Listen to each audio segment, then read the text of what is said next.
traffic facility.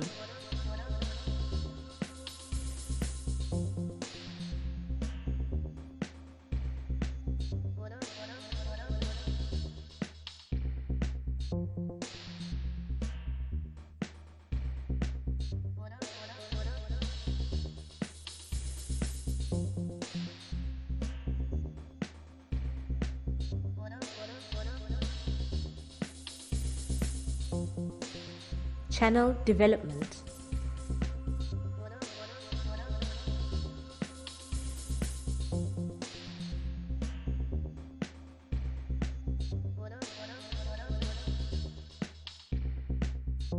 Inserts.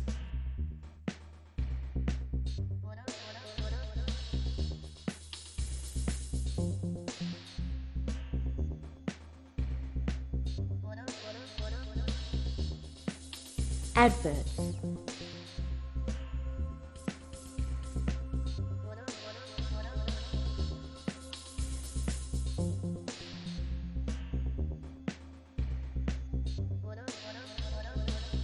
Corporate videos.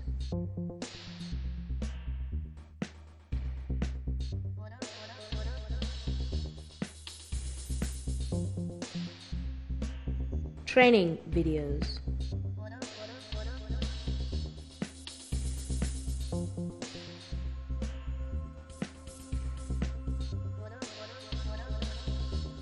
Live OB events.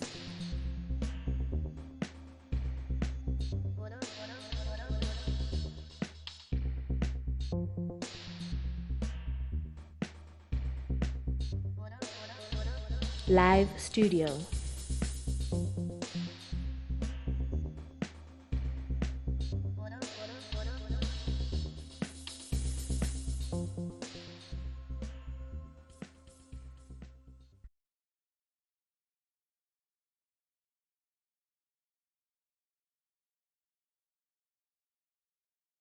Just some housekeeping. You know, you can see where the nearest escape route is, but there are also some that way. The conveniences are out of your door and to the right. And just for your information, we don't allow eating and drinking in the auditorium, even if you are a donor of ours. Okay, the Teachers Upfront series is a partnership, as you'll see from the banners, between Wits University, UJ, Bridge, Saibono, and the Mail and Guardian. It's a series of conversations that will happen approximately 6 times a year. This is the first of the events for 2015. It's also the first of the events which is being live streamed out via digital media to, I'm not sure to where, but to many other places. Am I right? Okay. We've chosen the topic of diversity, I suppose, for obvious reasons. There's no one here from Currow, is there? No, okay. Clearly, it's becoming an issue that is not just much more in the media, but is one of the issues in education that we've not yet been able to address successfully, and will pose challenges as we go forward, and that's one of the reasons that we think it's useful to have a conversation about the topic with teachers. So we've invited our 3 guests, and I'm not going to give you their full biographies, just take it from me and they know what they're talking about. And in those people who haven't seen their biographies, it is available online, and we can give it to you this afternoon if you really want it. The other thing is that there are also forms outside. So if there are questions that you would like to have answered that are not addressed during the course of this afternoon, please feel free to use those forms. Either grab the speakers before they leave and have a conversation with them, or fill in the forms and get it back to us, and we will ensure that the conversation continues between you and them after the session. Okay. So the format, just to make sure everyone's on board with us, the format is that each speaker will have 20 minutes to make their presentations. We'll take a few questions of clarity, but after the end of the 3rd presentation, we'll then open the floor for a conversation between the people on the podium and the people in the audience and the people out there on Barbara's computer screen. Okay. So usually these are very lively debates. This is not meant to be a lecture series. It's meant to be a conversation. So I'd encourage you to listen, think, get your questions, argue your point as far as you can and as much as you'd like. Okay, so without any further ado, I'm going to call on Professor Nazir Karim from Wits University to kick us off. Nazir?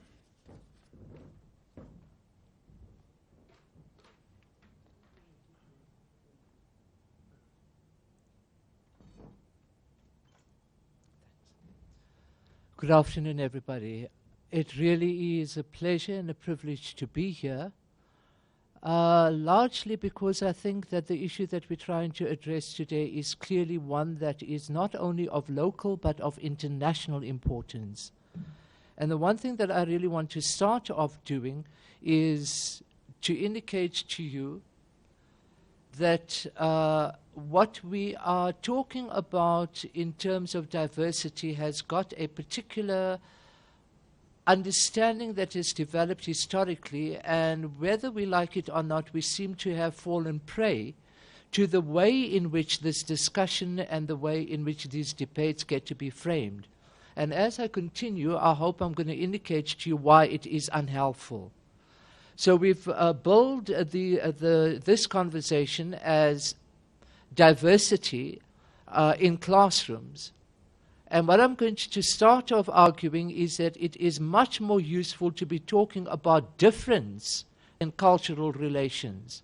So when we talk diversity, we immediately think in terms of different racial groups, we think in terms of different ethnic groups, we think in terms of different cultural groups. And that seemed to have been the historical and international meaning that has come to be given to the word diversity. As much as we tried to expand that notion through other types of things like inclusivity and so on, we actually land up being trapped in the framing of the word itself, because diversity takes on those kinds of meanings.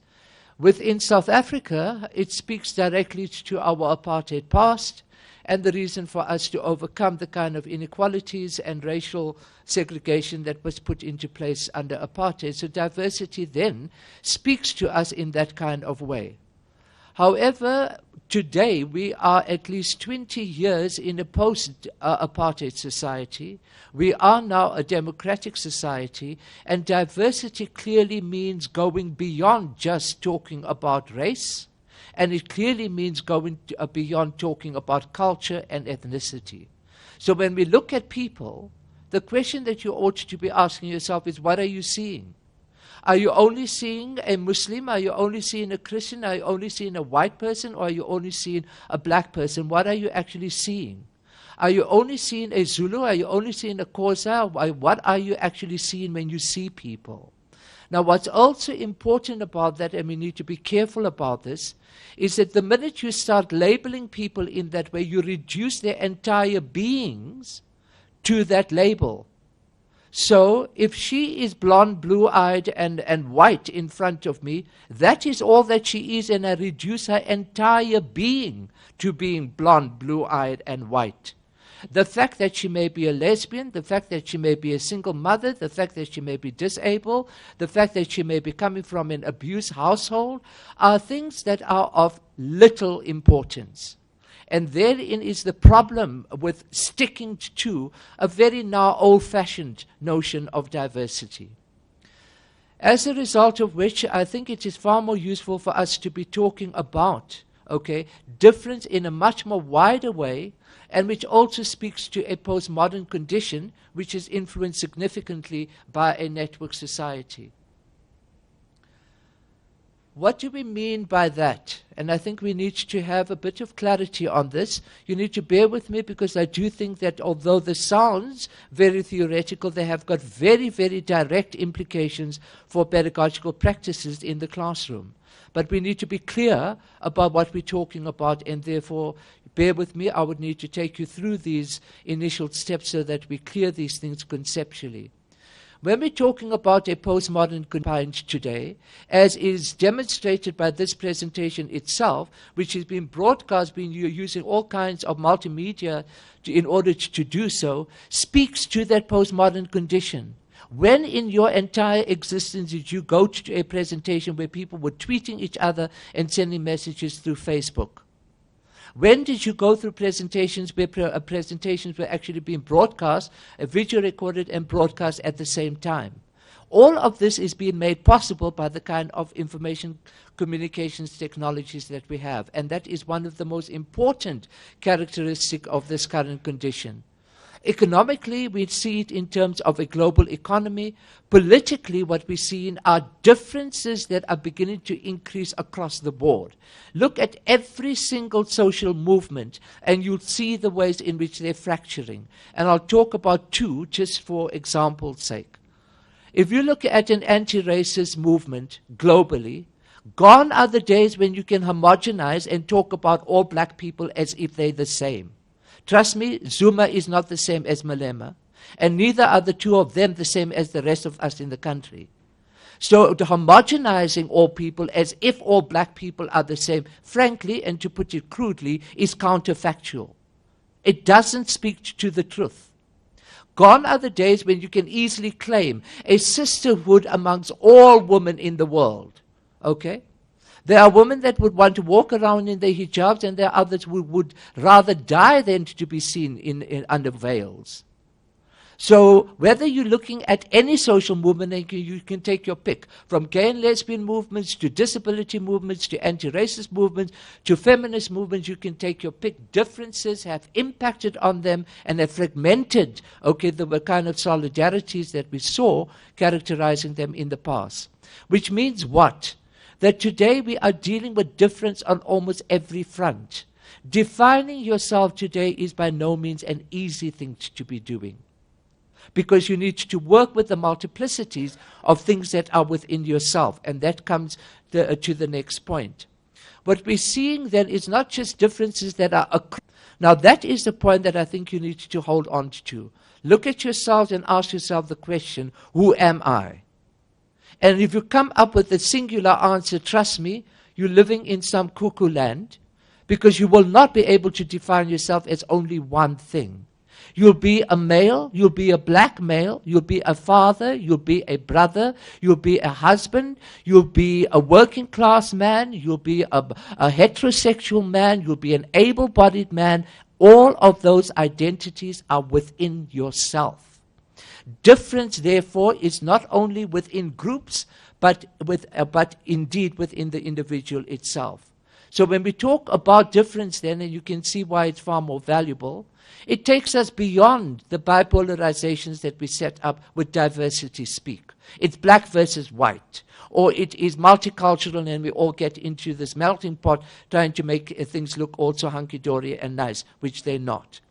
What we're seeing then is the rise of what is now becoming to be known as the politics of identities, or the politics of difference. So we then say that on the basis of this, it seems to be making more sense in the 21st century and under postmodern and post-apartheid conditions to be talking about difference more than diversity, so that we can capture the plurality and multiplicity of the various identities that are at work here. So what you do need to hold on to then is that we all have these multiple identities within ourselves. But here comes an important thing that we need to understand, and the issue is, how do these identities get to be constructed and the ways in which they get to be formed? It's not rocket science, people. For anything to be seen as something in itself, for anything to take on its own identity, it needs to separate itself from all things around it. That's the only way in which you can take on your own identity. So a mic is a mic because it's not a podium. A podium is a podium because it's not a laptop. All things. Light is light because it's not day. Winter is winter because it's not summer. So all identities can take on a sense of identity if they distinguish themselves from things around them. How does this play itself out in relation to human beings? We see ourselves in relation to others, and define your identity in relation to those others. So you are a daughter in relation to your father.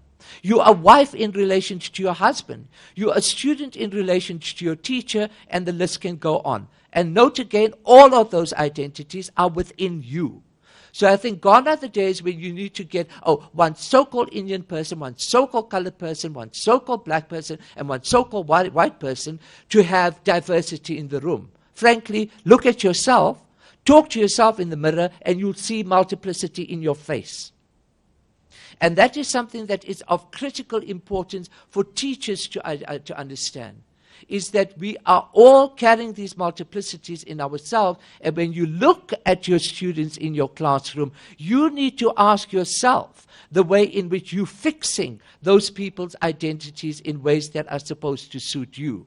So it's easy in our South African schools, okay, for white teachers to look at these poor black people and only see black faces.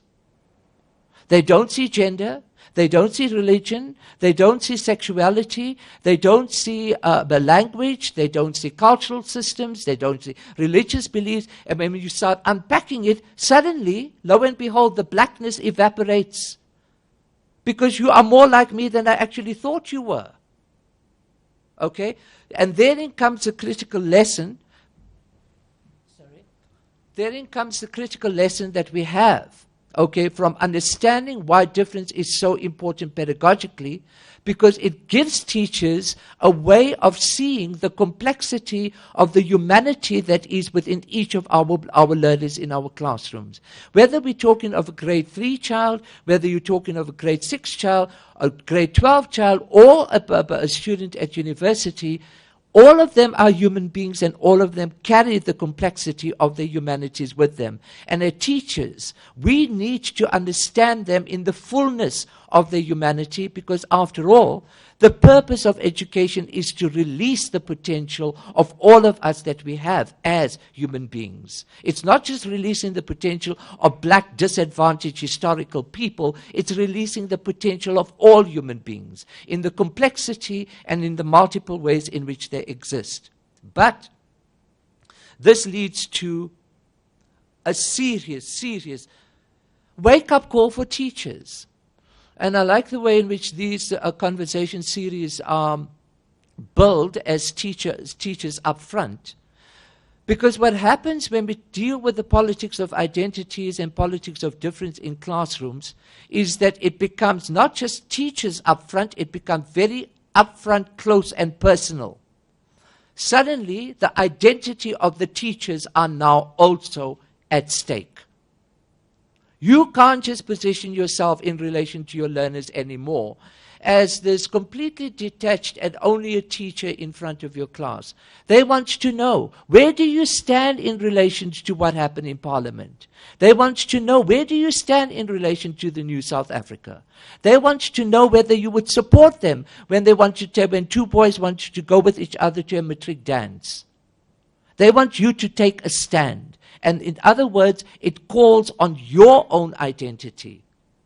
So teachers, and this is where teachers would need to do the very important navel-gazing, soul-searching exercises where they need to confront who they are. Now, there's nothing wrong, and you need to understand that, for you to say, listen, I can accept this and I don't accept that. This is where I stand and this is where I stop. This is as far as I can go, and this is what I will. But you need to be clear and honest about where you stand in relation to all of that. The point are being called to the front. We want to know who the teachers are and how they see themselves, because we want to know whether we can depend on them and we can trust them. Interestingly, what schooling does is, and it is internationally consistent and has been historically the case. And frankly, I don't believe it's something that we can skirt around. It is one of the purposes of education, so it's a difficult nut to crack. One of the things that happens in education in all classrooms is a flattening process. We try to, and when we do something like that, which is fine in terms of schooling processes, because that's what we do, we discipline people into becoming students. We equip them with ways to learn, okay?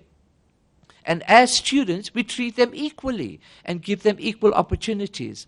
What that does, however, this flattening process of treating all learners as if they are the same, is that it ignores the differences that they have within them. And talk to any teacher, they will tell you that my major struggle is to get all learners to see themselves as learners, okay, and to go beyond their own kind of context, background, and identities. Okay? It's not a given, it's a struggle. It's something that teachers work on constantly in their interaction with learners to make them into students. Students are not born people, they are made. Okay, and that construction of that identity of the student is what processes of schooling does. But what we are seeing today, the student in the postmodern 21st century is a student that is interacting with the world in various ways, within cyberspace, in virtual space, and so on, and they therefore, contain within them a whole range of identities that would shock us in some instances because we actually didn't know it was there, but they are living lives that are very, very complex. To really be learner-centered, it would require teachers to come to terms with the identities that are lying beneath, the label of student that students sit with directly under your nose. Which leaves me then with suggesting to you two things. One is that teachers need to confront their own identities. You would need to work through where you stand on various issues, what your prejudices are, what your phobias are, where you stop, where you start on various things. Second is that whilst we are as educators always, principally concerned about constructing the identity of students and to release their potentials as learners, we have to, in current times, work with the multiple identities they contain within themselves. We can't the differences amongst themselves. To understand that not all males are the same. There are going to be boys in your class that are going to do things very differently. And we need to find ways to be able to accept those differences, That leads me then to the last 2 points, which is that we need to place emphasis on tolerance and anti-discriminatory, and you can use any adjective you want, anti-discriminatory, anti-abusive, and anti-violent behavior. And the tolerance that we're asking for is simply this: the world to be like me, but I must be able to accept that there will be various ways in which people can live and be. And that's a very simple thing to be asking, but not an easy thing to be achieving. And one of the ways in which we can arrive at this tolerance is to create spaces, as we are doing now, with a much more deeper understanding of the differences that we're dealing with the ways in which this is playing themselves out in our lives, and to engage in dialogue. You need to understand something here as well. These are not easy issues. They are emotionally volatile, and people are personally invested in it. So it's not an easy path to navigate through, but it is a critically important path to travel on nonetheless. And this means that we need to equip our learners with the skills to be able to tolerate differences, to be able to agree to disagree, for people to be given the space to be who they are, and to be able to celebrate their differences, themselves, and if you wish, their diversity in our classrooms. We are in a world today, people, and that's the point at which I would stop, where it is okay for people to be killed because they are drawing cartoons, for people to be killed because they're walking around in hijabs, for people to be killed because they are of this type of religion instead of that. It's okay for people today to strap bombs around 10-year-old girls and to detonate them remotely. It's okay for security forces to come into our parliament. It's okay to stifle dissent and difference. The time for tolerance and the time for opening up dialogue in order to ensure the democratic practices, and the values of democracy are sustained in ways that respect people's dignity and people's human rights. And I hope that teachers are going to be up for the challenge that's facing us not only locally, but internationally as well. Thank you very much.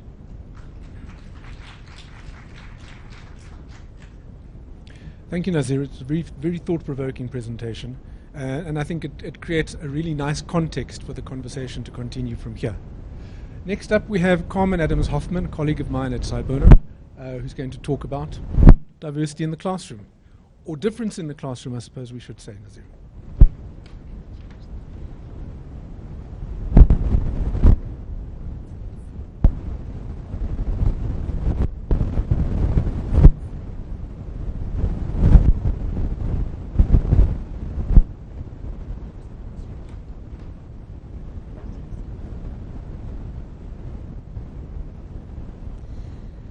Good afternoon, everyone.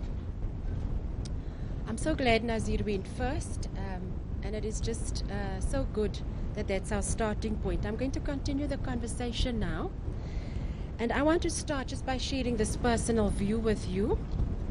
And I hope it's going to sit well with you. My take on this is, and the reason why I agreed to do this is because I believe that the school is a model community. And if we model communities around what the schools look like, then of course it is necessary for us to have this conversation. The reason I'm saying that is because, I don't know, I'm not even moving the mouse and there's this terrible noise.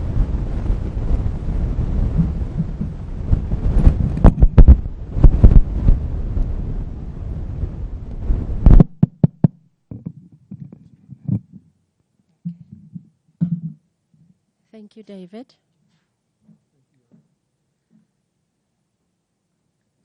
So I was saying the school is a model community, and if it is, it's supposed to nurture self-esteem, acknowledge and build on life experience, and that would, of course, mean that there would have to be mutual respect, harmony, and tolerance in that system. So how are we going to get this? Then Nazir also touched on something that I want to continue, and this is the fact that this century, and nobody can argue, demands culturally sensitive, futuristic, and internationally focused citizenry. Because people are no longer just sitting in one place. They are talking to people all over the world. And they can do so on various platforms using technology that their parents and their teachers are not even familiar with. They can do so by not even disclosing their identity to anyone. And that's what makes this conversation so necessary. Legally framing all of this conversation today, I'd like to start by just reminding you of the Constitution of South Africa. So even though we might come from different religious points of view, this is saying that we all believe the same thing, therefore making this conversation all the more necessary and all the more complex. This, of course, starting with the Constitution of South Africa, we know that this will now filter down into lots of other policy documents. And I want to get into that because this is obviously the context that we are involved in today and where this conversation takes its place. Our general aims in the South African curriculum echo what is contained in the Constitution. Right? The national curriculum statements from grade R right up to grade 12 echoes what is said in the Constitution. So from the foundation phase up to grade 12, we cannot argue that we are in the classrooms of our country supposed to work around this issue, whether we call it diversity, whether we call it difference, but we are supposed to address the issue. And are our teachers able to do that? And if the teachers do that, what are our communities containing parents in it who have different points of view? And how does the school then work with that? Yes, I agree with Nazir. Diversity means difference. It surely does. Any significant difference that distinguishes one individual from another, overt or hidden, yes, we've already had that entry into our discussion, and everything that makes the individual singular and unique within your society. Then it also means, then, if we say that that is what we are talking about, then all this difference that people bring to an organization or a group is there. People bring. So I want to try and set your mind so that you see this as something that someone is offering. It is a gift that they are bringing, and it's not the other way around, a problem for us to deal with. It is a generator of new and a wider range of ideas, ways of doing things to improve quality. And if you look at it like this, if you see it as an offering, then perhaps we can start our conversation and go further. I'd like to define today also what diversity management means. So if diversity means difference, then what is diversity management and what are we supposed to do with it? I'm sure you would agree that it's a process of bringing people on board. Yes, and there are elements of inclusion which we will discuss, and our conversation will take us further into that at a later stage. We need to decide up front, though, Are we doing this diversity management for mere coexistence? Are we doing it only for tolerance? Right? Do we just want to coexist in the same space? Or are we managing actual interaction that different people have with each other? And that means we have to take this very seriously. So one has to distinguish that up front. Right? Also, we can say that diversity management is vital. It's a comprehensive managerial process. Right? It's developing an environment that encompasses various systems, policies, and practices, and we will go deeper into that as we converse today. But these things need to work for everyone. They need to work for all of the people that are there, and even the people that are engaging with that. It is also, diversity management is also administration. There has to be administration if there is management, isn't it so? So what are we administrating? And in all the research I've done, I've picked up that it is this environment that permits people to connect with each other. So that's actually what you're saying you are going to administrate and try to manage. An environment that permits people to connect and to fortify relationships that enable employees to deal with more potentially volatile issues that may later arise. So before the problems that Nazir has highlighted to us, and we know that they are all over the globe, not only in our country, we need to be able to manage these systems, the needs of others, and being open to and utilizing human difference. So we must be able to use it. Yes, we can recognize that that's easy. We can all see when someone is different or when they're behaving differently. But can we use it? Do we have the skill to actually use it? And so this conversation is about that. We also want to see this as an energy field. So we pick up, yes, there's this difference, and this difference creates an energy field. It makes people move and it makes them act. And we want to harness and steer that energy. We also want to explore differences in safe and a nurturing environment. We want people to be able to go further with it and talk about it and discuss it and disagree on certain issues. Right? So we see that diversity management as a vehicle towards this fair treatment and equality that people speak about. It is a tool that we can use, and are we able to manage diversity yet? Are you able to manage diversity? We don't have any experts on this topic. If we did, we'd be in a better place. But right now, I think we're all in the development phase. I want you to ask again, what is your motive for trying to manage diversity? Are we managing diversity for exclusion? Because people do that by designing rules. Sometimes the rules are supposed to lock people out, or they're supposed to enforce some kind of behavior pattern because it makes it easy for us to manage that. So if we're doing that, that's not diversity management. So we need to ask ourselves, are we managing diversity for exclusion or for control? Or is it for inclusion? Right? Are we going to do it on an ongoing basis so that it is a constructive process that continues? Because as we grow with it, it's going to evolve and more issues will come up. And how will we deal with that? Knowing that diversity management is supposed to unleash talent and capabilities, which diverse populations bring to the table. We see they're coming with this offering of difference. How will we handle it when all those talents emerge? Are you ready as an educator or teacher in that space? When people start bringing up those talents and gifts, and it's now there on the table, are you able to handle all of that? Because we all know that it's easier when you can put people in the same box. It's more manageable. It's easier. It's simple. If diversity management is the art of multiculturalism and inclusive processes, how is it actually going to be for us when no one is left out and everyone is in the game? It's no longer simple. Teaching is going to take on a whole new meaning. Nazir spoke to us about ourselves. And it's good that the teacher starts with me. Where do I stand on this? What are my personal issues? What are the stereotypes that I struggle with? What are my battles in this regard? And I want you to start with that journey. You can obviously, once you've described yourself in terms of where you stand, which we've agreed is necessary, you will then be able to find out where do you grow from there. Because that's the question only you can answer. And possibly maybe someone who's mentoring you in this regard.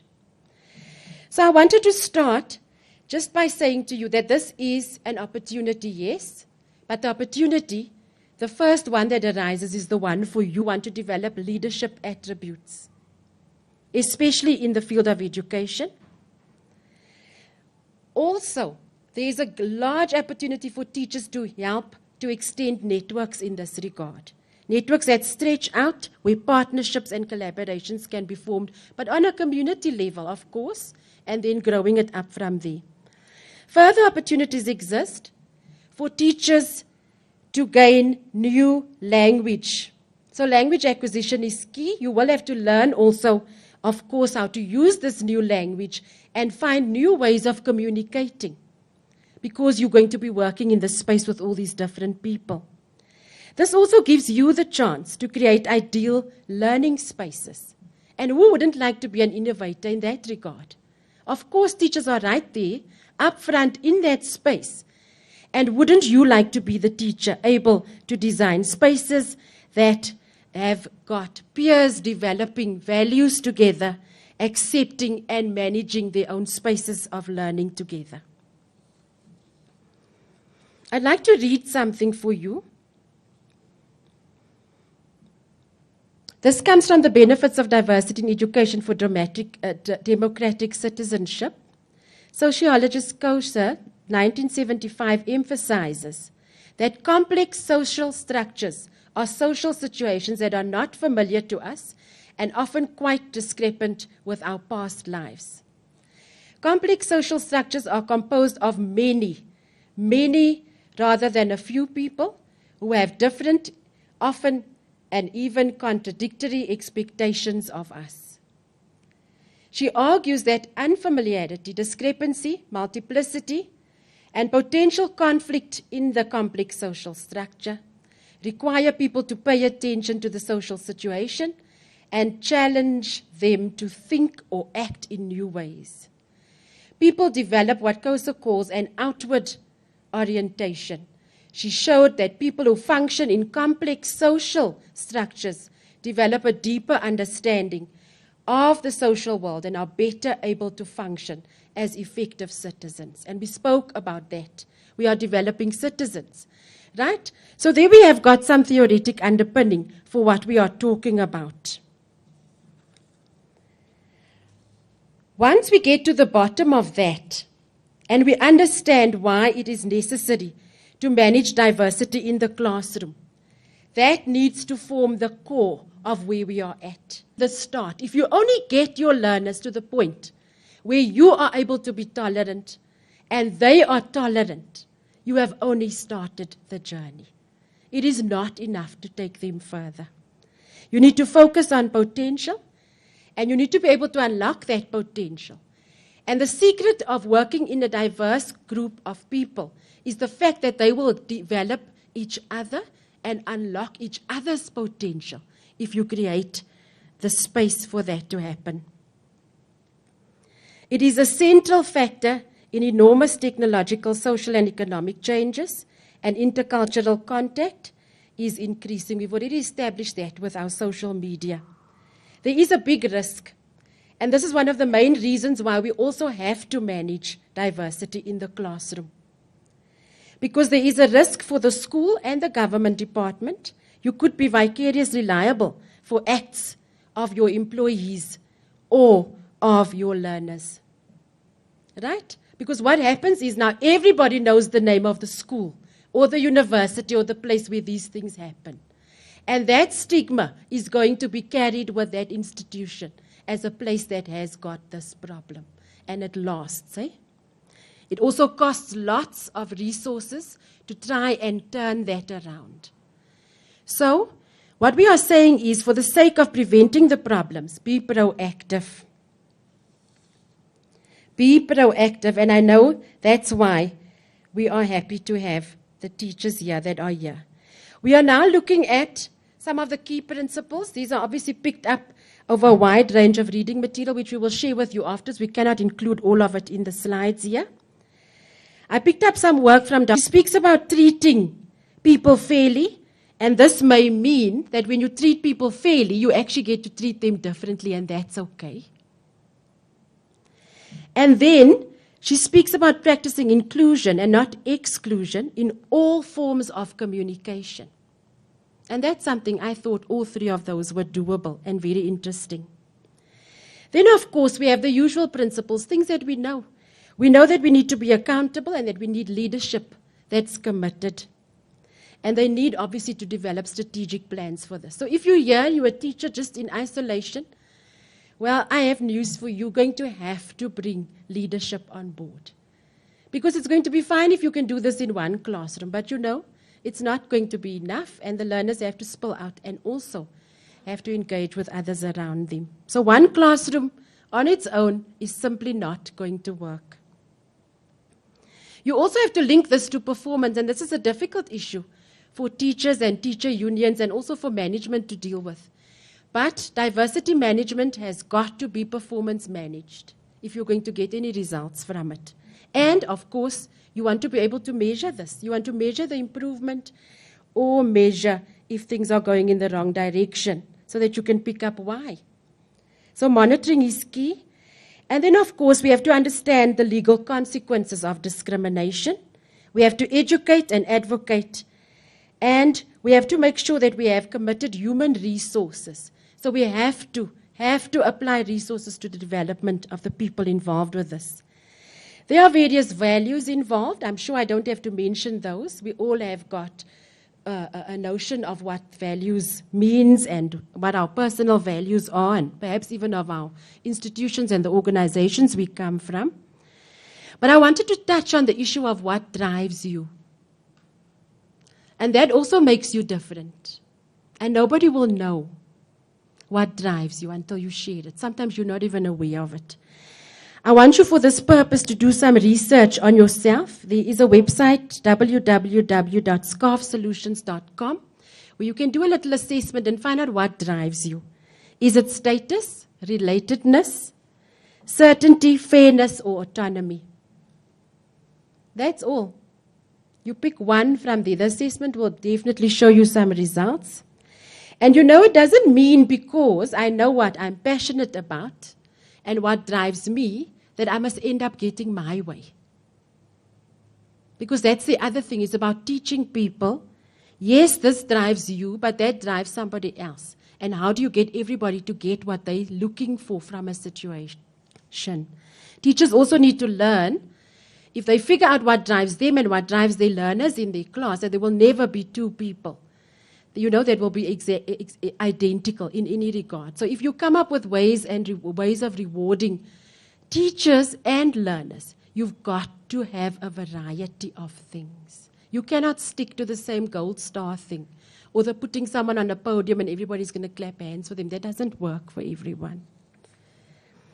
Then there's also the fact that we have to be able to, when you're looking at the combinations of what people have that makes them who they are, you've got to be prepared that sometimes people will still act up and behave slightly differently because they're going to some emotional experience at that time. Further opportunities do exist, right? You have to understand that as an individual unit of change, decisions and times of transition is where the most learning takes place. From the work done by Rubel in 1994, you will pick up in any research you do that transition times are significant moments of development because they put individuals in new situations involving uncertainty and requiring new knowledge. So when learners are changing either schools or going to the next grade, that is the time when you've got to do work.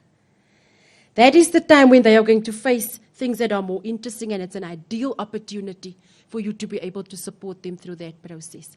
Even further opportunities exist around the building of support networks beyond the boundaries of the school, And remember, yeah, it's very good to deal with other agencies that have structured programs, and you can then work across the borders of the school, making it interesting, making it relevant for that community. In conclusion, because of all the work I've done with private companies, I thought I should tell you that recruitment policies in most of the successful companies across the globe distinguishes between people in this way. You either have applicants that are making it on merit because they are the best qualified, skilled, and ready to do the work, and everything else is considered non-merit factors. So it doesn't matter. At the end of the day, it's about who do I take into this foxhole with me? We've got a job to do. So who am I going to pick? You know, the person that I think looks more like me or behaves more like me, or the person who can get the job done. If there's a war going on and there is a whole lot of terrorists outside and I had to climb in a foxhole with someone, I'm taking someone who knows how to use a gun. So at the end of the day, we've got a whole lot of strategies and ideas that we can share with you. Like David said, there's a list outside and you can add your name to it. I found some that's by author Jane Burnett, and I've also got copies of that available, and you can also email people, so please feel free to connect after the start of this conversation. Ask any questions of clarity for either Nazir and now for Carmen as well. So before Jean takes the podium, are there any burning questions of clarity, or can we continue? Going once, twice, sold. Okay. Jean Fourie from the University of Johannesburg is our last presenter, and thereafter we will have an argument or a conversation. Jean.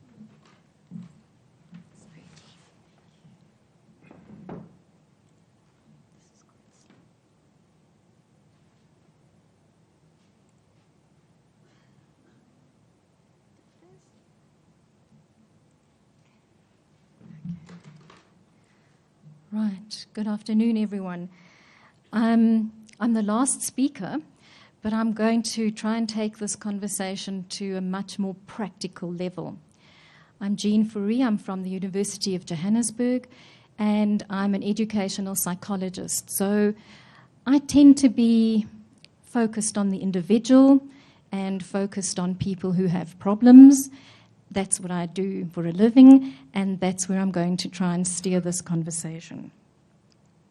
But firstly, I want to just remind us about where we are in South Africa. South Africa is a country that has taken on, in the education department, we've taken on the philosophy and the principles and the practice of inclusive education. And this comes from documents and from movements that came from the 1990s, the UNESCO Education for All document, and there was a very big conference that was held in Salamanca in Spain in 1994, and that conference laid the foundation for inclusive education in this country. The Salamanca statement says that schools should accommodate all learners regardless of their physical, intellectual, social, emotional, linguistic, and other some sort of a problem, a disability, something that sets them very much aside from so-called mainstream, so-called normal people, which you've now heard in all these discussions is definitely not the norm. People used to be segregated. People used to be put into special schools, and there were movements prior to this of excluding people on the basis of their disabilities, on the basis of their conditions, and not having them in our mainstream schools, not having them as part of the schooling system. So this international movement questioned that philosophy, questioned that whole idea of segregation and exclusion, and it laid the foundation for an inclusive society and an inclusive education system. South Africa has also signed the United Nations Convention, take into consideration how we deal with everybody in this country. And persons with disabilities in particular are looked at within this convention, and they are not to be excluded from the general education system. There are two very important principles that have come up from the United Nations Convention. The one is the principle of reasonable, feasible, whatever changes we make to our schools, to our classrooms, to our procedures, must be doable, feasible. We must be able to do them. And the other main principle that comes from the UN Convention is that of individualized support. Then, in 2001, South Africa brought out Education White Paper, ability to see or an inability to hear or some sort of mental illness or a learning problem. Those are internal, intrinsic barriers that we have. But we also understand that the education system itself, the school, the classroom, the society in which we live, can be a barrier, can have obstacles, can have challenges in it that prevent people from accessing the curriculum, from having enough learning support material, from having classrooms that are too big, not enough educators, not enough learning support material. There can be all these other issues as well, and they have all been considered as barriers that need to be overcome in Education White Paper 6. So the White Paper creates the framework to put into practice this very difficult notion of inclusive education and managing diversity in our education system. And there have been, ever since 2001 that I can remember, numerous revisions of policy documents on how we manage diversity.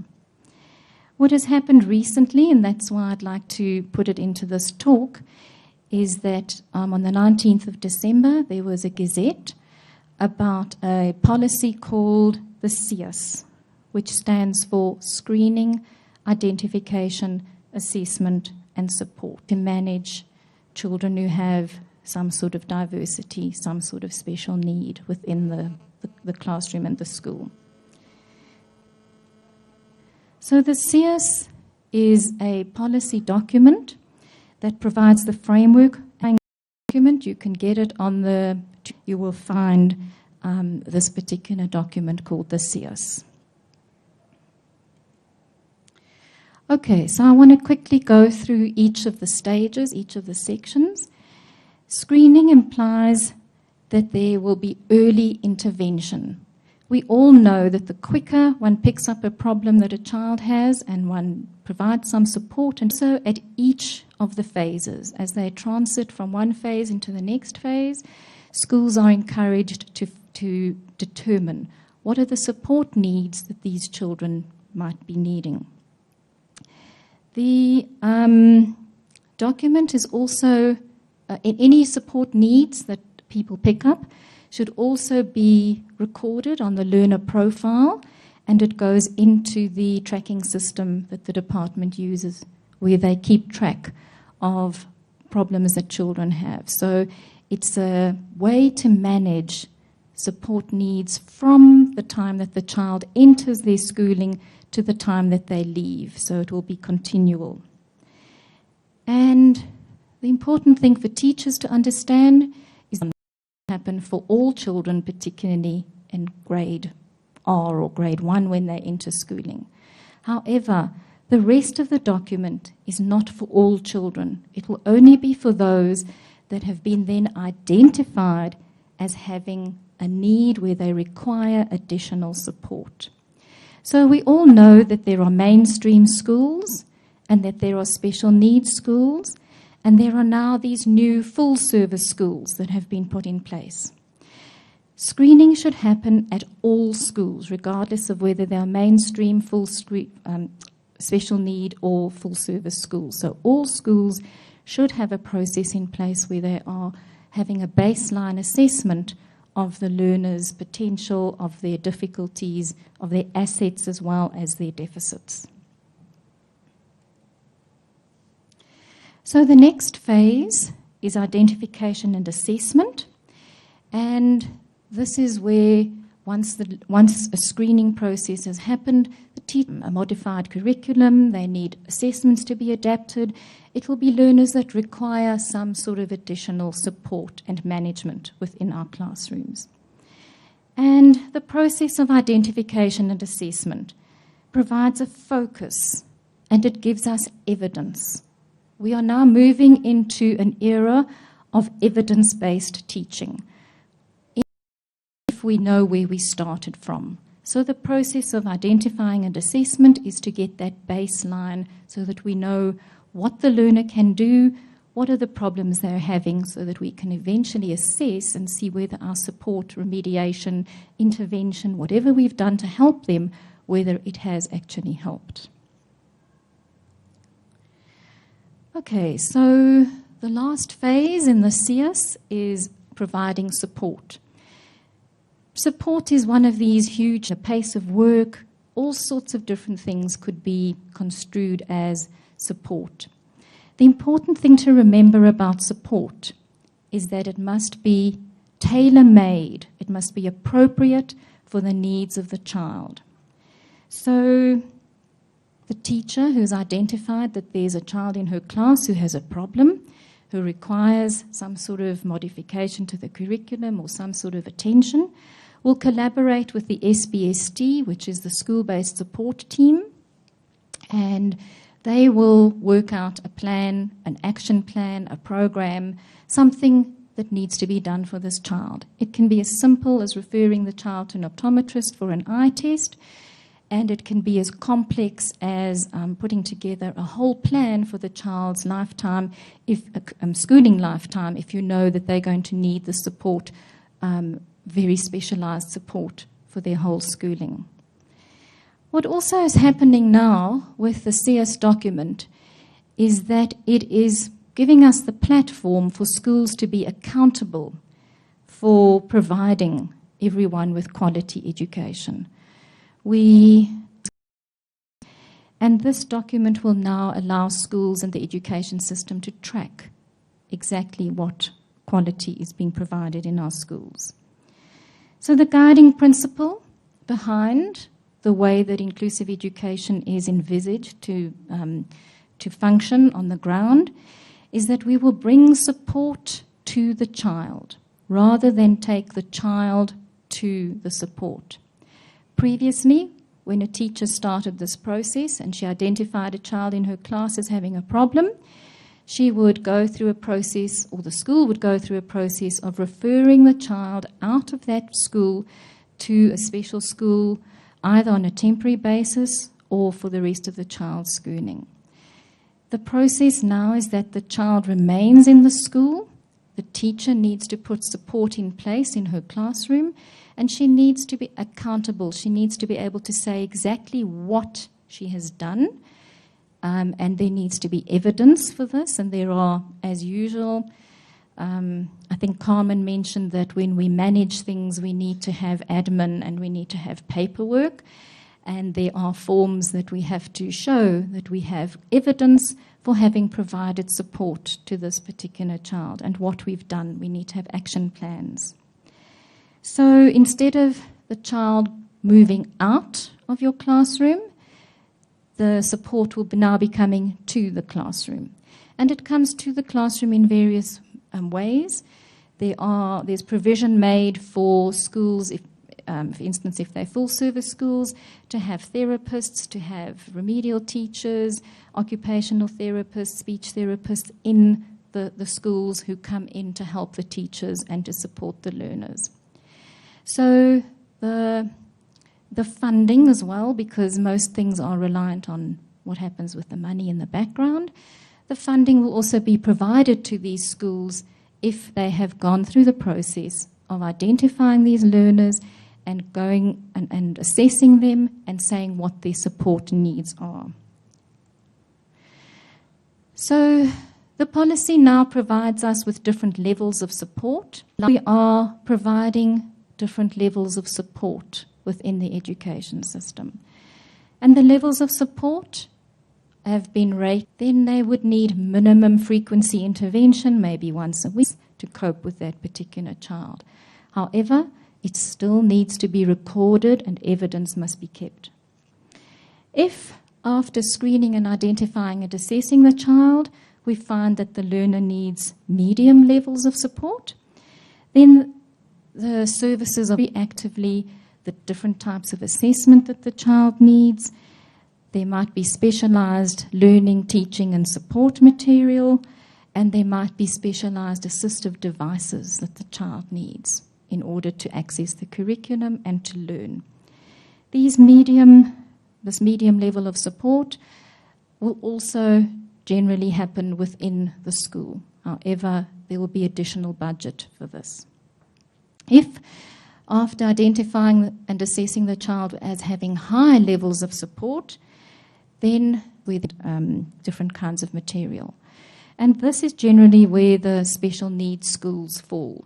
So the special needs schools are still there. The special needs schools will be strengthened, but special needs schools also, a lot of them are now becoming resource centers, so they will be providing collaborative support to the teachers in the schools around them so that the teachers who are dealing with low and medium level supports can manage those children in their own classrooms. So this whole idea that a previous speaker spoke about of collaboration, we're now encouraging collaboration between schools. We're also encouraging collaboration with communities and networking with organizations that have therapists and other people that can help you support the children. So this process is quite creative, and it allows for us to have a very holistic view of the emotional levels, and we look at the social interaction of the child. So we're looking very holistically at all the different domains of the learner to determine which domain is the one that requires additional support. We also look at the teaching, the criteria, only focusing on the deficits and only focusing on the child who has a problem. We are also looking to see, is the entire school becoming inclusive? Is the school able to manage these diverse learners? Okay, so I think we now are on to question time. I'm going to let you handle that.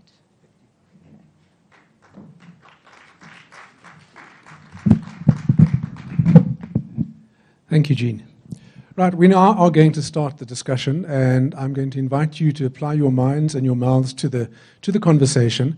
And if there are any questions of clarity, let's see if there are. If there are, we'll take them. Otherwise, we'll move on to the discussion.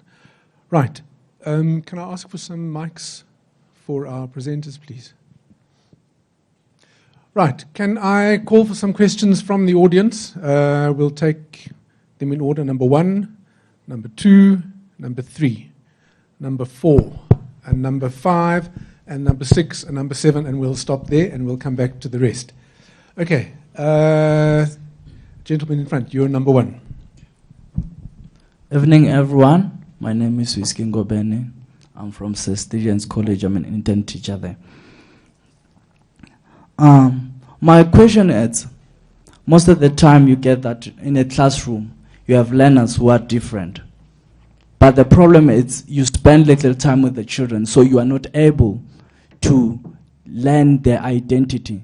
And sometimes, even the schools, for example, some schools are Methodist schools, so that does not allow the learner to show his or her true identity. How do you get to learn their identity in order for you to accept their identity? Because you can't accept something which you do not know. And the other thing is you also have the internet, also you have the technology which they use to showcase their identity instead of them using their environment to showcase their identity. So it's my difficulty.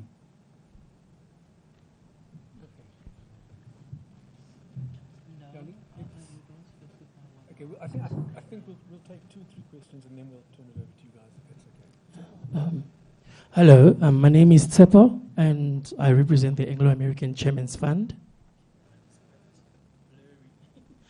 One question, I actually have, it's a comment, but I think more to Ms. Jean Foree. It's a question because we speak about the white paper number 6, it's all nice, it's all laid out, we very proactive, we're very forward thinking. But when you speak to the teachers and the principals in schools, they are saying that, yes, this is what the policy says, but we don't have, for example, we do not have the occupational therapists, OTs. They say, we do have slow learners. What do you do? Because I asked them, I'm not a teacher, but I want the teachers to be helped so that we maximize teaching and what have you. And they say, but we don't have support, we don't have enough OTs, we don't have people who can see that this child needs a cochlear implant in time. Do you know what I'm saying? So what do we do? Yeah, thank you. Okay, number 3. Okay, my name is Laetitia. I study at WITS.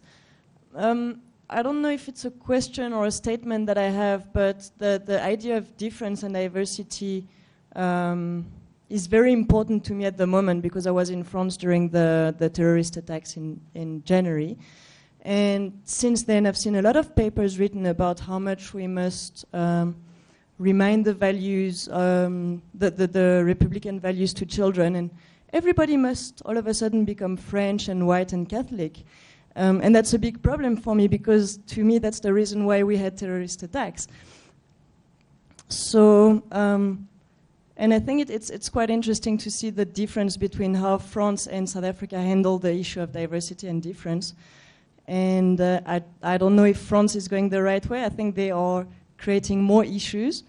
Is it because of Durkheim's idea of diversity must be handled in a way that we must all be the same, more or less? I don't know.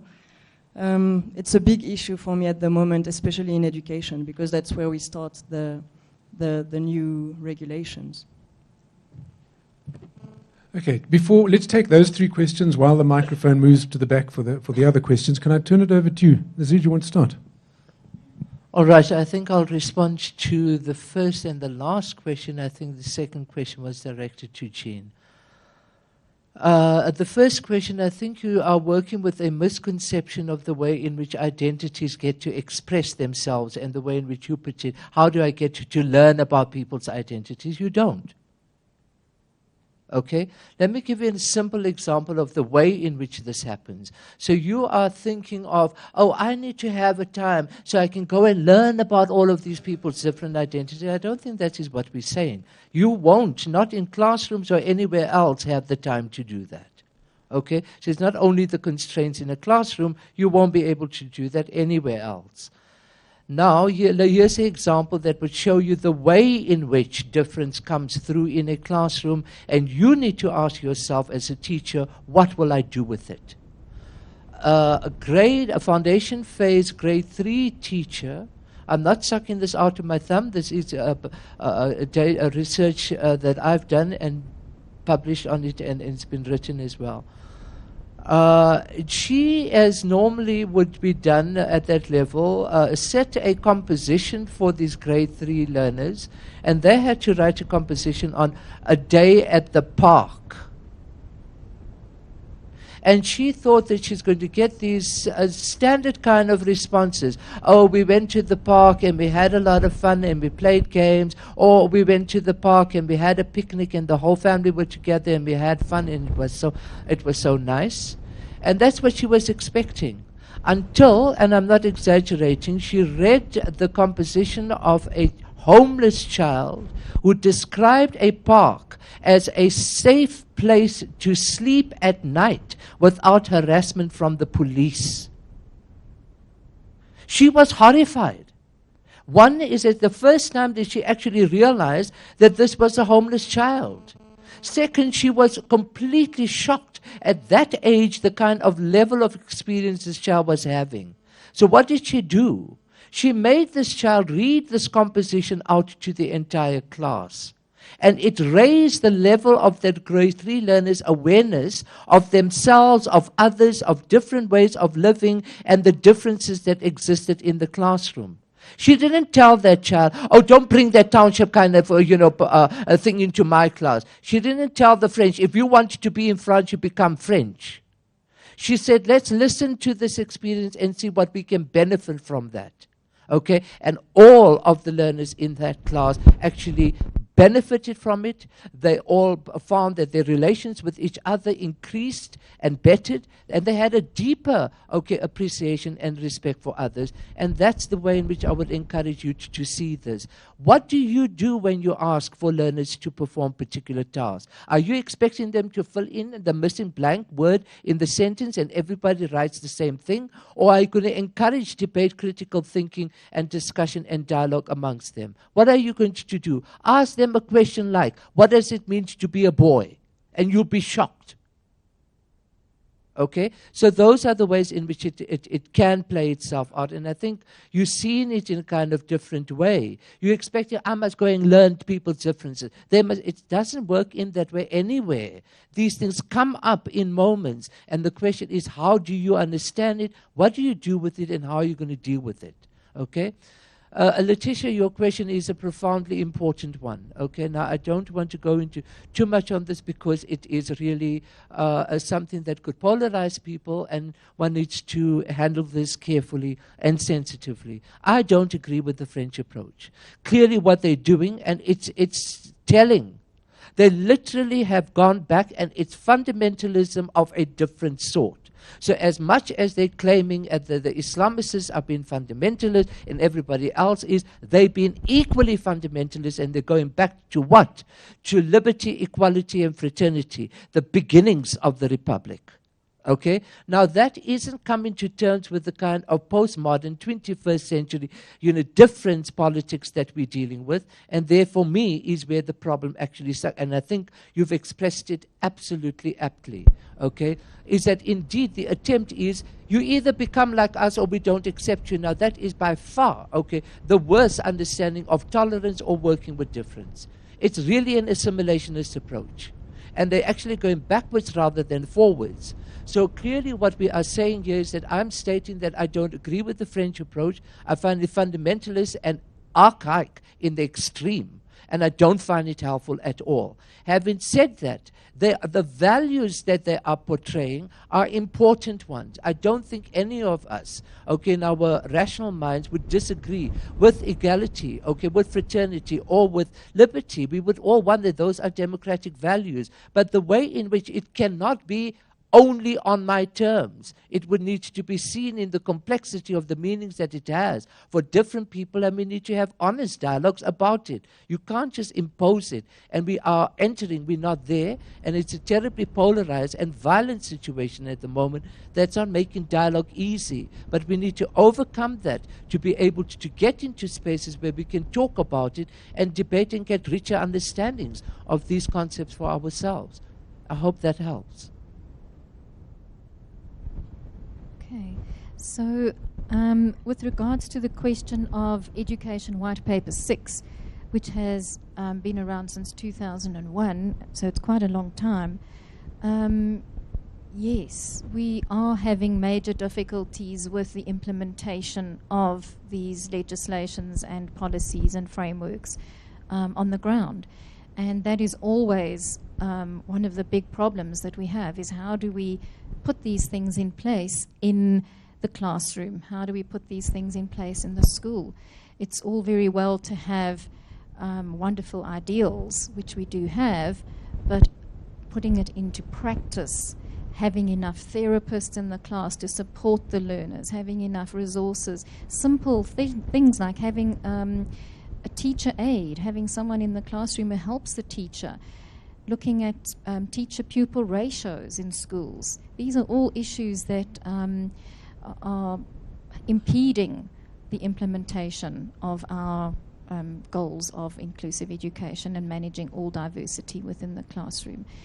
But I do have a glimmer of hope with the new CS, because it does provide for provisioning of new support roles, and there is talk about having learner support educators who are going to be supporting educators in schools, so that there will be far more supportive people for the teacher. We do not expect teachers to manage diverse classrooms all on their own. It is a complex task required. It requires a lot of time and effort, and the curriculum itself is challenging enough, let alone still having to differentiate the curriculum and differentiate the way that we assess our learners. So to do all those things does require additional support, and we are pleased to see that the department is acknowledging that this requirement needs to happen for getting this to happen on the ground. So I hope that helps.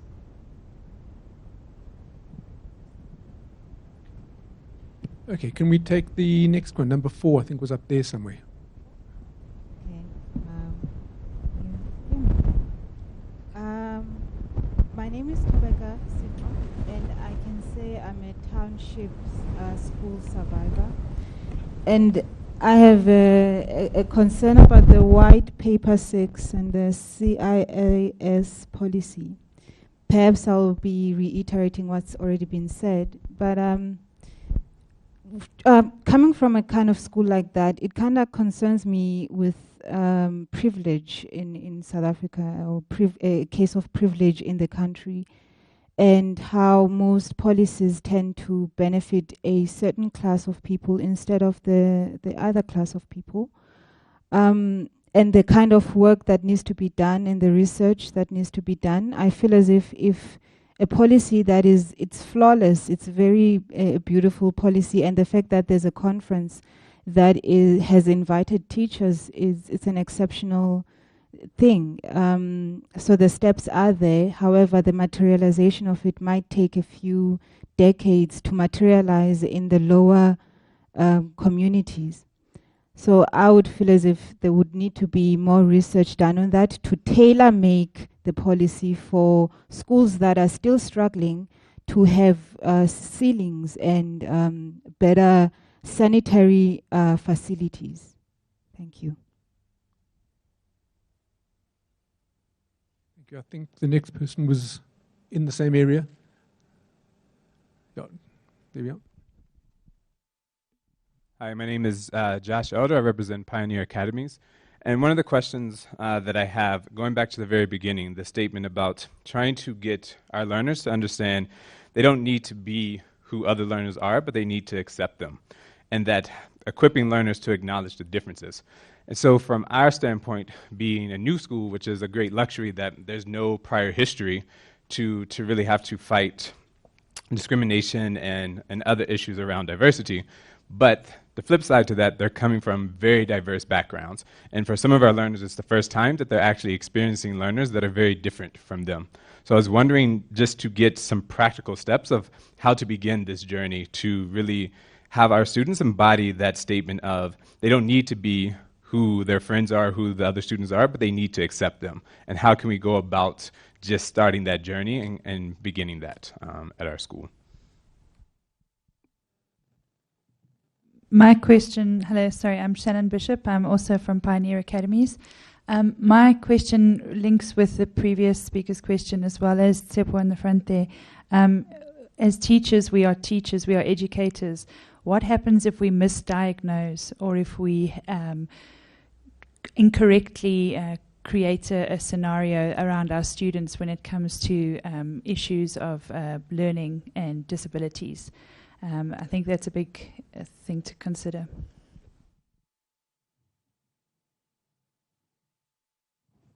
Okay, I think there was one more over here. There we are.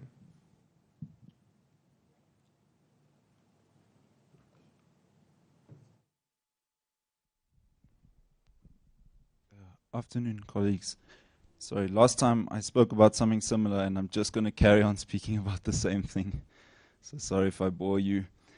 So I want to be really unpopular and talk about similarity in a talk about difference. So by definition, schools that are special schools require daily complex adaptations to the curriculum. By this definition, many, in fact, most township schools would be, in fact, be special schools. These schools, I agree with you, are almost all of them poverty traps, in the words of some economic education economists, and in fact, definitely barriers to learning. The experiences faced by these children, while they are, of course, completely different, each one of them are very similar. And they are under-resourced schools, they have extremely large classes, the teachers are not adequately supported. The curriculum leaves more than half of these kids behind and never ever catches them up. More than half of the children do not pass school. And then finally, they all, and this is a really important one, have a very important similarity. They all learn in their second language, which is English, and they're not adequately supported for that. So I'll go back to what I keep on saying. If you have money and power, please can you put your thoughts into the following things. Hiring more primary school teachers, paying them better, and training them a lot better to teach mostly black kids in townships. Thank you. Thank you. Very, very thought-provoking questions. Let me refer to the panel. Carmen, do you want to start this time? I'm thinking I'll respond to, I think I got Josh, is that your name?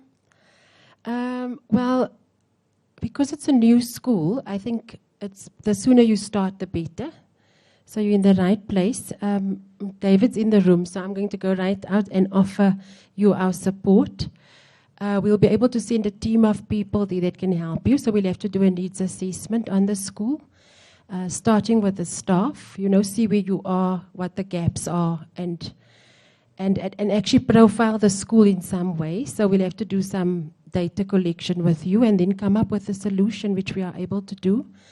We'll use some resources from the Career Center here at Saibono, and that same offer is open to everybody in this room. It's a general offer, and it's always been open since the Career Center has been there.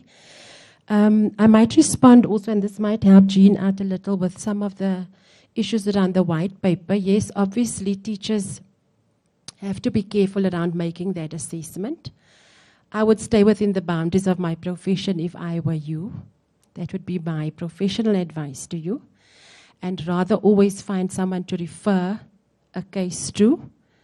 And we will also be able to assist with that. I'm sure Jean could also, because there are networks of these people. Even within the Department of Education, they do have in every district education psychologists and other professionals. You might struggle to get hold of them, and perhaps we can assist and help you there. So you have my contact details. Please feel free when you are stuck just to reach out and say, I'm looking for someone, this is the case, and we will see where we can help. That's all we can do, is be there for each other.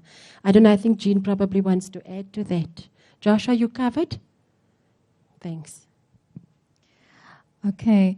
I'd like to respond to the lady who was talking about the policy documents that imply that there is schools, special schools that have privileged schools, that this policy will belong to, and that there will be benefits for some special schools or specific schools. Let me be quite clear that the policies are universal across all our schools. It's not just for certain schools, and for other schools that have some different kind of policy. The process is standardized. The process is for us to have a way of looking at how we manage diversity across all the schools. And in the past, yes, there was this idea that certain places had more therapists and more funding and had more support than other, let's say, township schools that are not as well resourced. However, the aim of this whole exercise now is to try and be more equitable in the way that the money is spent. So as long as the school and the school-based support team have gone through the process of saying that they need support for these learners because they have major, let's say, second language problems, and they need to have help with teaching language issues, and they can provide evidence, and they can go through the onerous paperwork of putting the admin and the forms into the district, we are assured that that kind of support will come back into the schools. So one of the things that the policy says is that it is designed to make sure that the limited money that we do have in education is spent where it should be spent, so that it goes into the schools and into the extra therapists that might be needed in the school, the extra learning and teaching support material that the school might need, so that the school has the funding to do those sorts of things. So the policy is definitely not designed for the privileged and the few. The other issue that I wasn't very clear about is the idea of the identification and diagnosis. Please, as Carmen has said, it is not the teacher's role to diagnose any problem that a child has.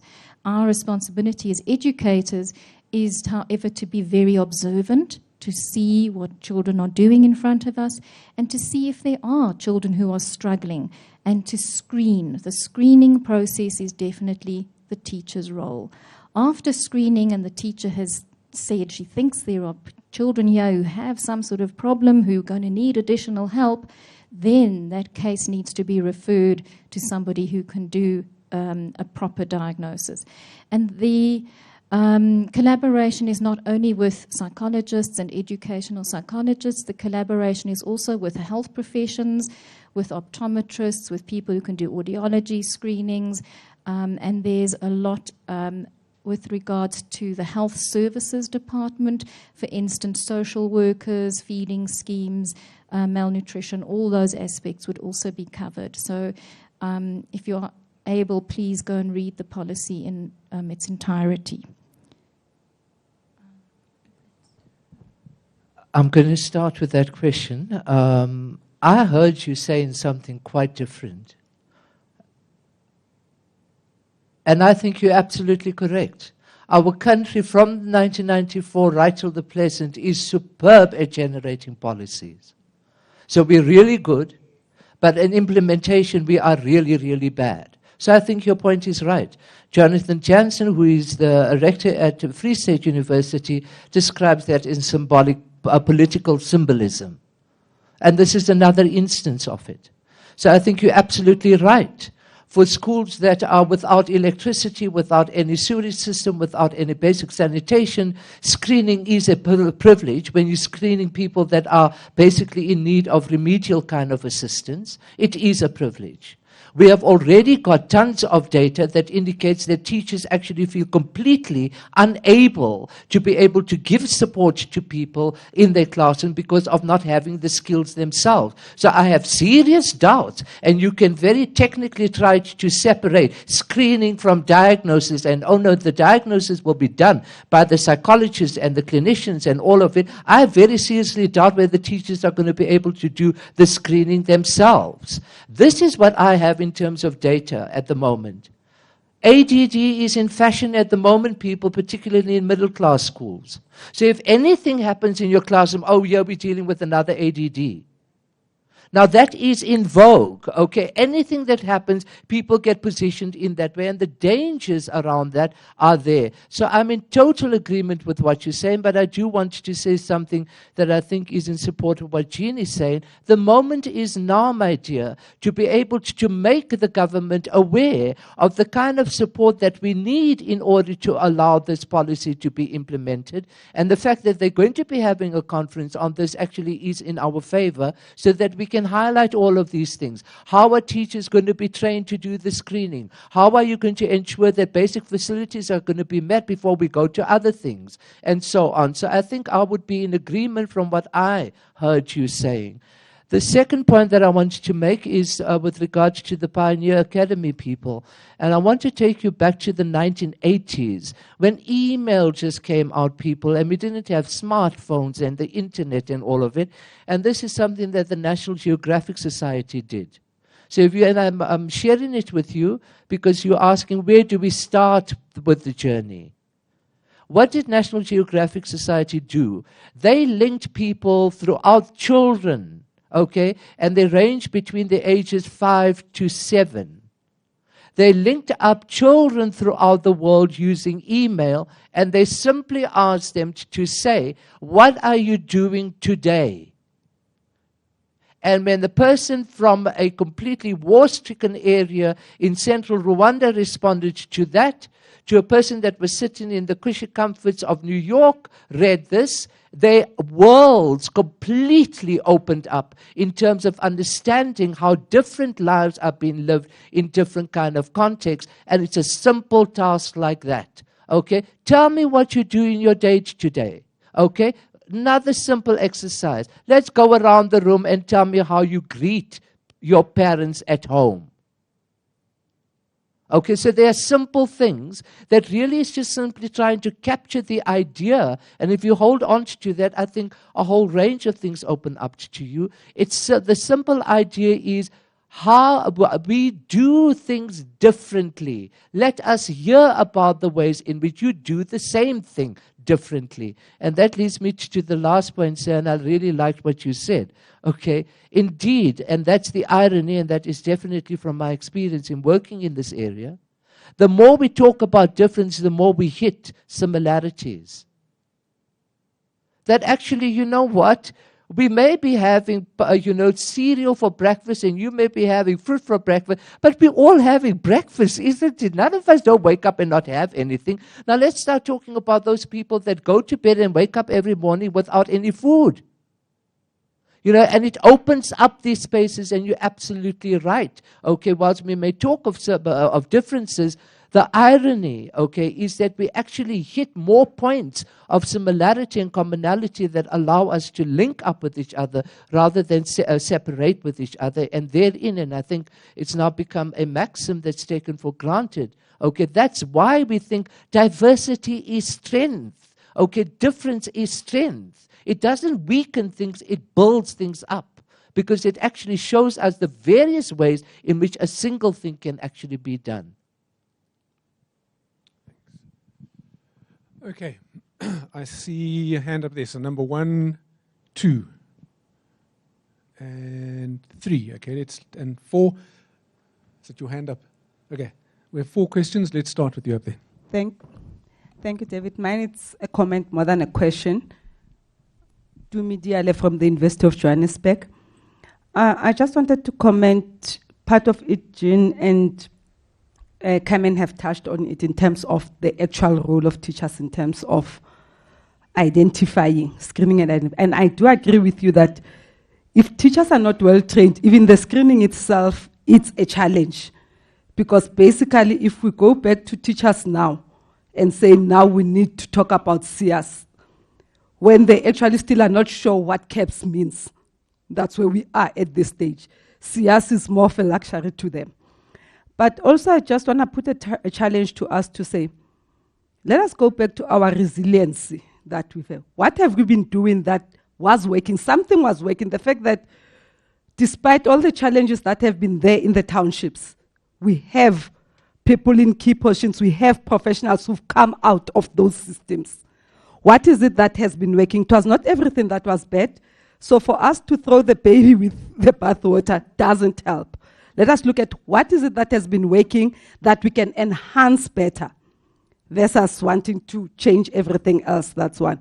But 2, let us also look at full service schools within the community, within the township schools.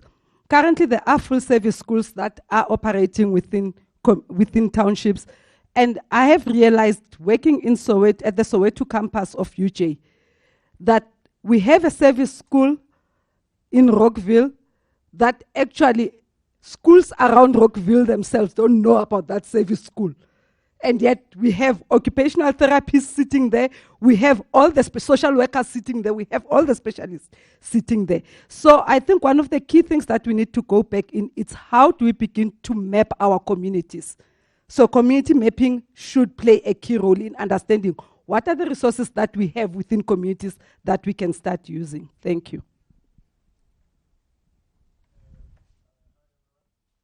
I hope this you can hear me from now. Yeah. My name is Emmanuel CBC.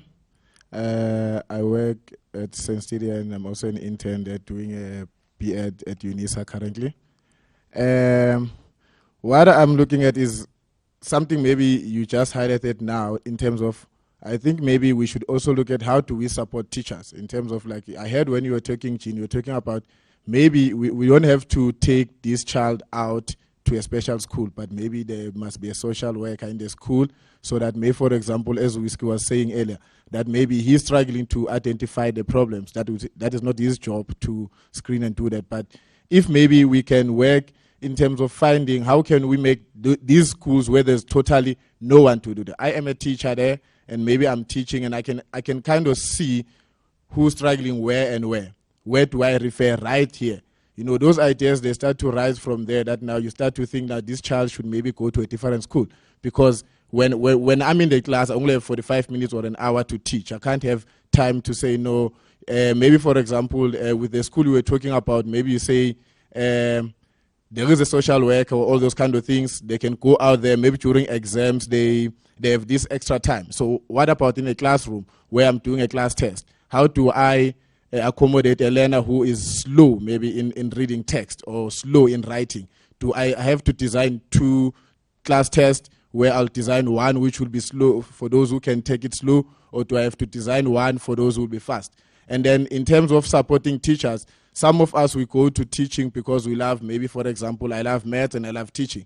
Maybe my mind, or earlier when I was taught in teaching, I didn't learn much in terms of diversity, inclusion, and all those kind of things. Right now I can see that, but I don't have enough training. I don't have, like you were saying, like the lady was saying back there, can we have those kind of things where those teachers who maybe don't understand how to include maybe learners in class, how can they further be trained? How can they be supported? So my concern is based on we teachers. Currently we're talking about supporting learners. How are we being supported? So for simple example, if there is a psychology, even one in a school, then maybe we can try and say there is support. I can refer to that. And then how can we deal with such things? Thank you. Probably what's going to be our last question. Thank you, David. And then I'm aware that you're left with only 10 minutes. Am I right? One quick question to the prof there. What programs can we put in place to assist educators not to look at learners in the classroom as diverse, but learners having potential? Thank you.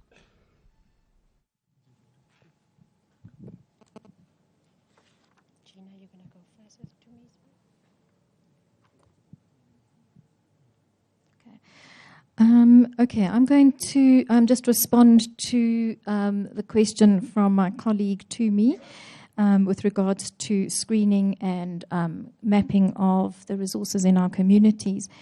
I just want to make it very clear that the Department of Education is embarking on a process of educating schools in how to do the CS management within the schools.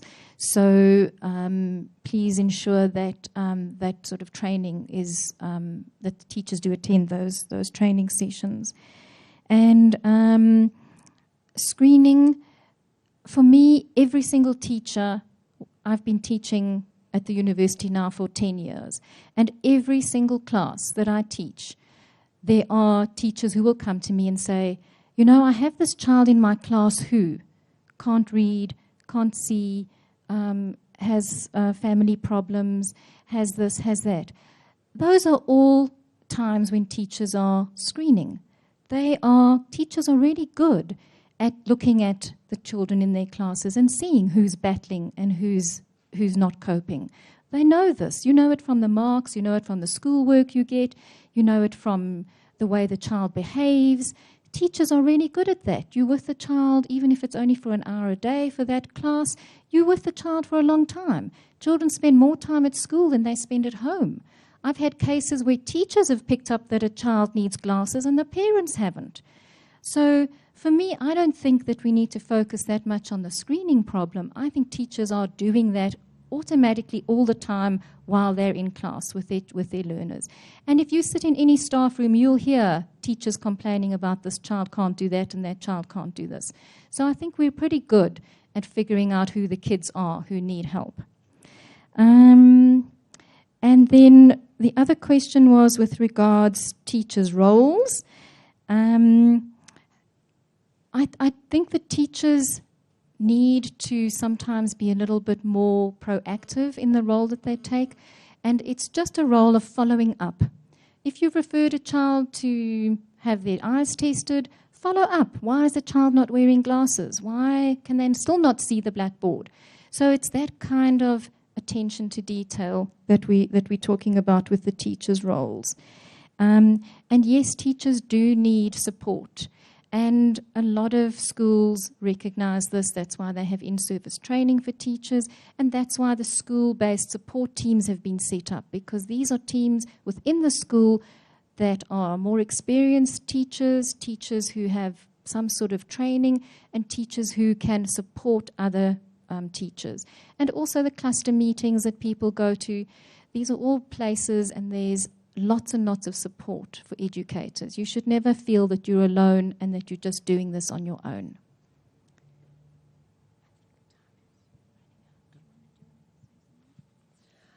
I know you directed your question to Prof, but I just want to add in a little suggestion there before our time runs out. One of the very good ways I've picked up, and it almost ties into what Professor was saying earlier, is that you need to be creative. So you need to think along the lines of opening up a conversation where there isn't a closed way out that makes things simple for the teacher. An example would be that if you taught learners a skill or something new that they've just picked up, a good question to also ask them to answer is, where would you apply this in your life? And that brings out that difference again, and then the similarities. So you need to think along that line, so that actually instead of closing the lesson off, like we are so good at consolidating because we want to finish it and assess it, you don't move off from that conversation. Even after 2 weeks, you can come back and say, remember last week we learned this? So where did you go and apply that in your life? A story that comes to mind is when children know that you use tires to put on top of your shack so that the lightning doesn't hit you. Now, another child doesn't know that because they're not living there. They've got a tiled roof somewhere in a suburb. Are you with me? But the fact is that there is a child that knows that, so they're applying something they've learned in science in a practical way. Thank you. You carry on. Just hang on to that. We'll carry on with the conversation. But we're going to lose our live feed, and so I'd like to thank those people who may have joined us online and invite them to join us again on the 18th of March, just in case we lose the live feed before we make this announcement. So thank you very much. Carry on, Carmen. Yeah, I think I was done there, and I don't know if anybody else.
Be hoping that we'll be able to get the means to be able to realize this. Thank you. Thanks, Nazir. Just to follow the point that Nazir makes before I wrap up, I think we've recognized the deficiencies of teacher training, and we've now drawn up some wonderful plans for alternatives. And let me leave it at that. Okay. I'd like to thank the speakers. It's been a very wide-ranging discussion. I think we've seen different perspectives of difference and diversity. We've seen lateral and horizontal and even diagonal perspectives, and I thank you for that broad range. I think one of the things that does stand out, because the future is indefinite, we're always at the beginning of a journey. We never really get further than that. And I think we don't have the answers to many of these questions, but I think at least we have the questions. What's important, I think, is the discussion and the sharing and being open and honest when things are not going right. But there are intelligent people applying their minds to it, and in the same way that we got to where we are from a place that was a lot more difficult, I suspect that in 20 years from now, things will be a lot better, but then we'll be dealing with other problems. So I'd like to thank you for taking the time to come this afternoon, and to thank our speakers again for very thought-provoking comments. So thought-provoking that I'm sure most people are going away with unfinished questions, unfinished thoughts, and maybe that's part of the benefit of a discussion like this. So I'd invite you to come back and have more conversations. On the 18th of March, the next one will be at Wits University at the School of Education in Parktown. We're not quite sure what the topic will be, but it'll be just as interesting and just as provocative, I hope. So again, thank you very much. Continue the conversation outside. I'm sure there's still some leftovers that are waiting to be polished off. And please, and I think the three speakers may be around for a few minutes more. So please, let's not end the conversation. Thank you very much.